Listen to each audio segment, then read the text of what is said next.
as we all know, the biological and social stimulation of the family leads to private reflection outside party needs.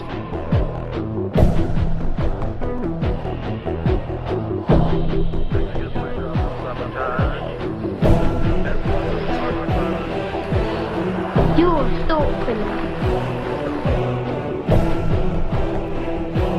Unorthodox loyalties which can only lead to thought crime.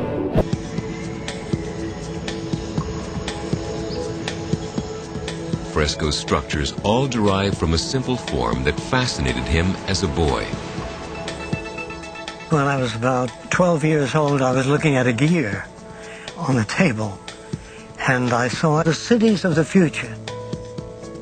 I think all inventions are based upon experiences like that. I don't think they come out of nowhere. Fresco believes that civilization will be forced to colonize the sea if land becomes uninhabitable. The Earth can only support so many people comfortably, and if the population exceeds the capacity of the land, we're going to have to move seaward and build cities throughout the sea. Working from his Florida studio, Fresco has spent decades making detailed drawings of his futuristic ocean cities. He also builds prototypes, experimenting continually with new materials. He even lives in one.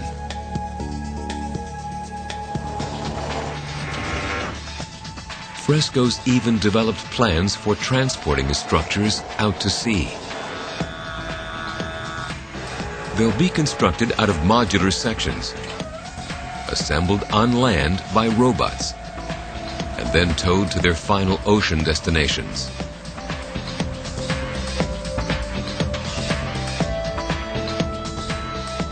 Other structures will be made from high-tech materials called memory metal. These memory metals can be distorted, twisted, pulled out of shape, and then when a certain temperature is provided, that memory metal goes right back to its original shape. So buildings made from memory metals can be compressed into small cubes for towing, and then snapped back to size upon arrival. And almost instantaneously, you will see a building erected before your eyes, and no humans working on it at all. Fresco's vision goes beyond architecture. He sees his cities as tools for fostering humanistic values. I feel that environment shapes our values. The people we know, the people we identify with. What will drive people in the future?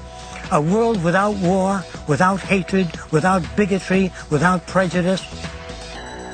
The future must extend an invitation for all people to join in, because the problems affect everybody.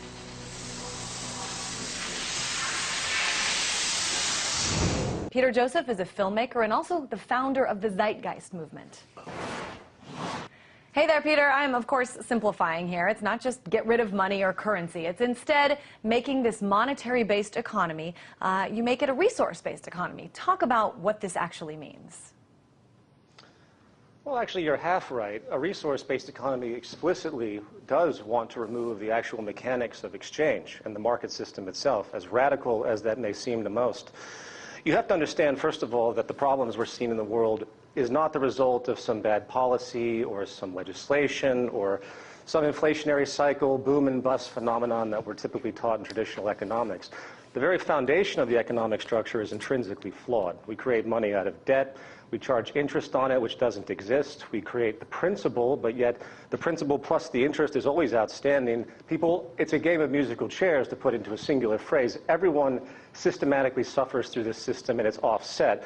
So when you hear about debt collapse, sovereign debt defaults, these are inevitabilities of the system. They're not based on just someone's rogue policy or some flagrant activity of the stock market and derivatives. Granted, those are very important attributes of it. But my point in my work with the movement is that the system is intrinsically, inherently flawed. And for us to get on a scale, on a pace, in a way to make our society sustainable and not suffer all these economic consequences, we have to get down to the life ground of what actually supports human life, what we've learned from the natural world, the systems that actually generate food. When you realize this, we live in a technical reality, not a monetary one. And if we, for example, one child dies every 5 seconds from poverty and preventable diseases on this planet. This is, of course, unnecessary technically. We could easily feed everyone on this planet. And when you extrapolate that train of thought, when you take a technical perspective as opposed to a monetary perspective, we see we could resolve just about all of the major human woes on this planet by restructuring the entire economic phenomenon to be truly economic, meaning well, Peter, you were talking, though, earlier about sustainability. You were talking earlier, and you said, you know, everyone suffers by this system. I think that maybe, let's clarify a little bit. A lot of people suffer, but there are some people who want to keep this system exactly how it is. Isn't that right?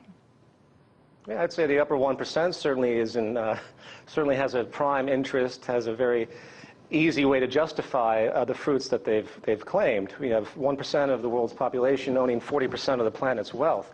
If that isn't a signpost to the intrinsic flaw of this system, that it's there to perpetuate one class over another, I'm not sure what is. So yes,